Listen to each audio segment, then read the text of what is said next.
Hello everyone, welcome back to Siraj Noor the English educator. आज हम दी unlikely best friend के दूसरे और अंतिम भाग को शुरू करने जा रहे हैं।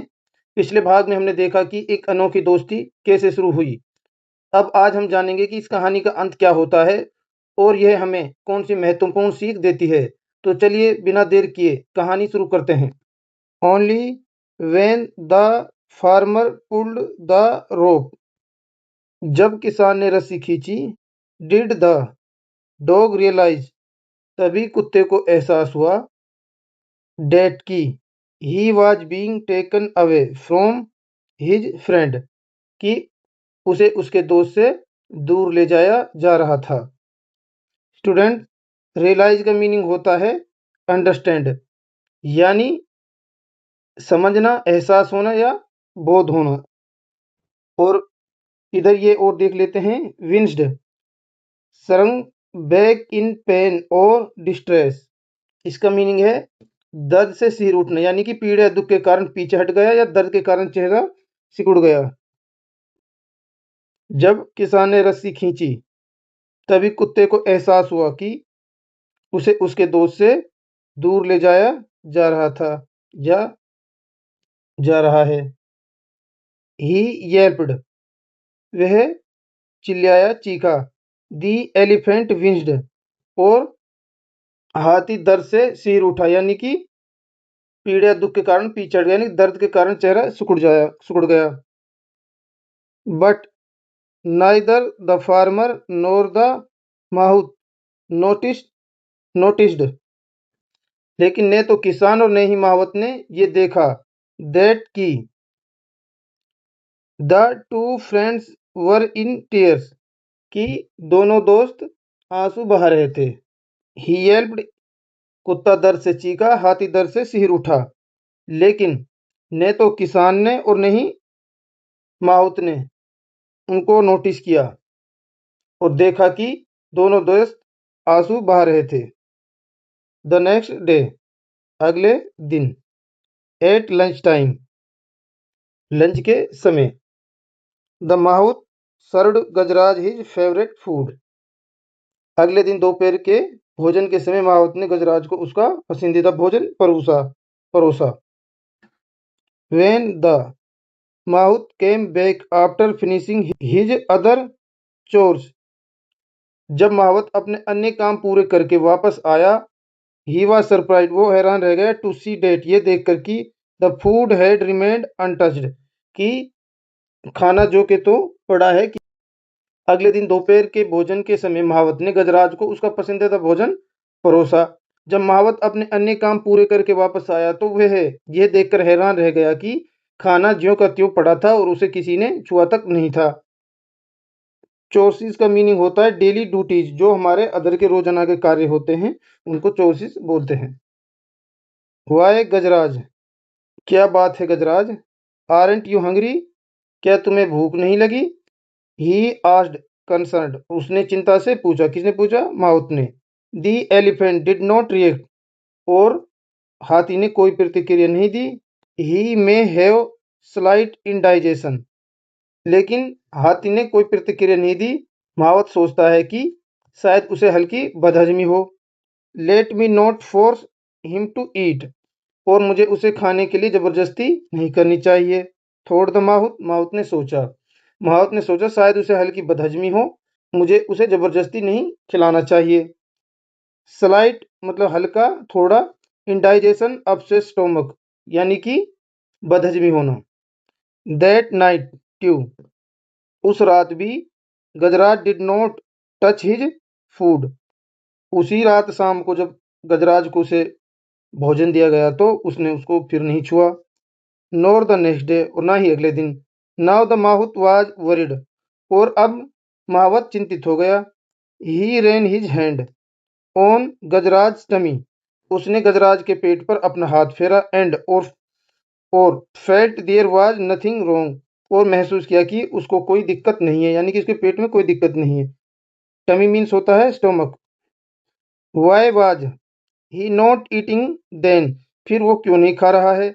Is he missing his friend, क्या वह अपने दोस्त को मिस कर रहा, याद कर रहा है। दैट डॉग, उस कुत्ते को।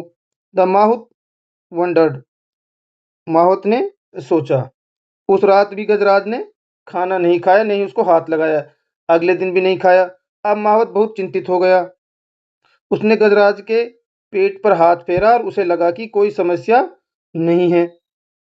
माहौत ने सोचा फिर वे खाना क्यों नहीं खा रहा है, क्या उसे अपने दोस्त उस कुत्ते को याद आ रही है।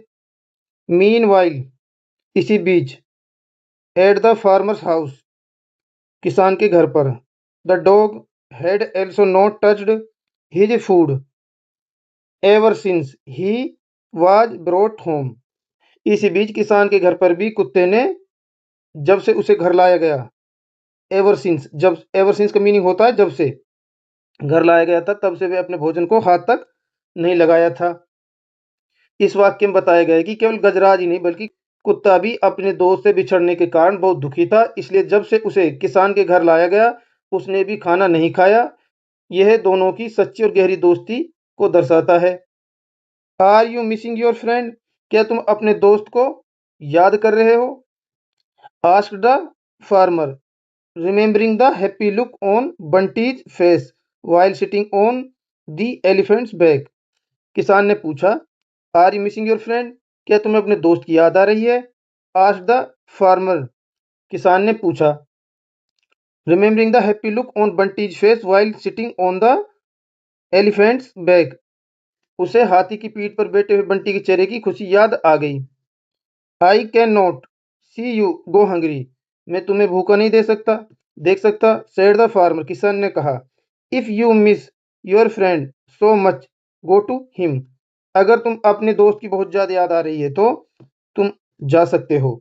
यानी कि किसान कहता है कि मैं तुम्हें भूखा नहीं देख सकता, अगर तुम्हें अपने दोस्त की इतनी याद आ रही है तो उसके पास चले जाओ।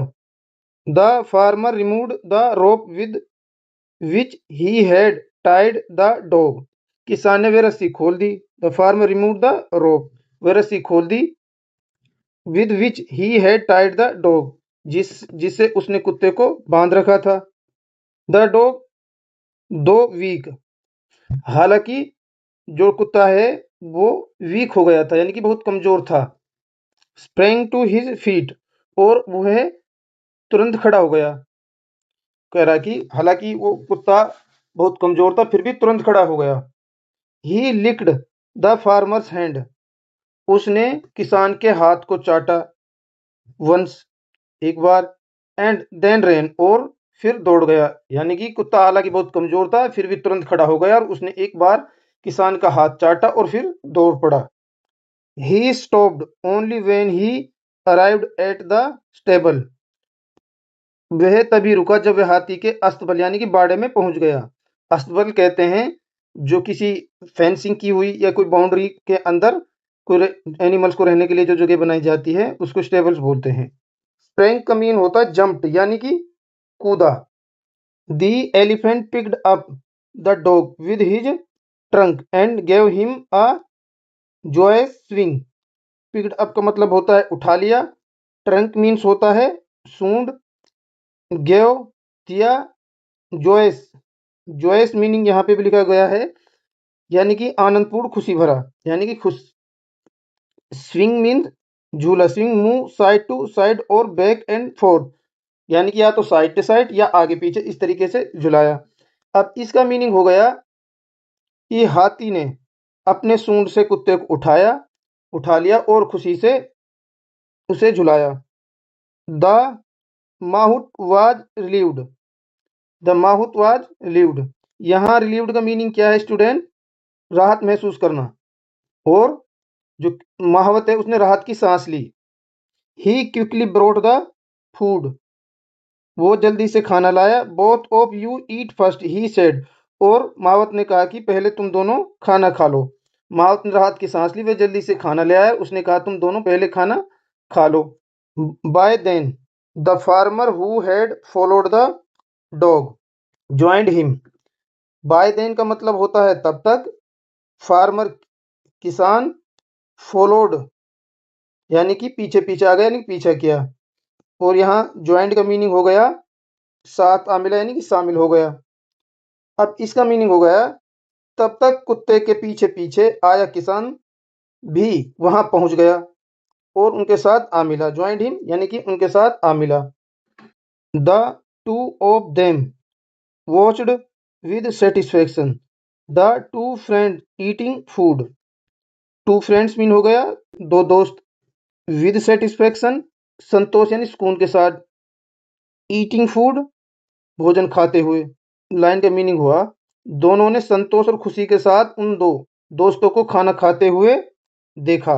It's not only Gajraj who has found a friend said the mouth. Not only का मीनिंग हुआ केवल ही नहीं, फाउंड पाया, सिर्फ गजराज को ही एक दोस्त नहीं मिला। Hugging the farmer I also found one. I का मीनिंग हो गया मुझे भी, एल्सो भी, एल्सो भी, हगिंग मीनिंग गले लगाते हुए।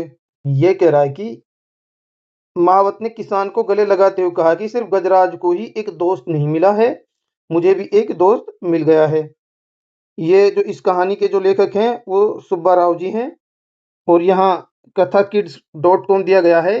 ये एक ऐसी वेबसाइट है जहाँ बच्चों के लिए मनोरंजन और ज्ञानवर्धक कहानी उपलब्ध है। इन कहानियों के माध्यम से बच्चों को ईमानदारी, दया, मित्रता, साहस और अच्छे संस्कार जैसी महत्वपूर्ण बातें सिखाई जाती हैं। देन स्टूडेंट्स, यही था दी अनलाइकली बेस्ट फ्रेंड का खूबसूरत और प्रेरणादायक अंत। ये कहानी हमें सिखाती है कि सच्ची दोस्ती रंग रूप, आकार या प्रजाति नहीं देखती, वे केवल प्रेम, विश्वास, दया और अपनापन देखती है। यदि आपको ये कहानी पसंद आई हो तो वीडियो को लाइक करें, अपने दोस्तों के साथ शेयर करें और ऐसे ही आसान और रोचक तरीके से इंग्लिश सीखने के लिए हमारे YouTube channel Siraj Noor the English educator को सब्सक्राइब करना न भूलें। मिलते हैं अगली वीडियो में, तब तक के लिए keep learning, keep growing. Thank you very much. जय हिंद, जय भारत।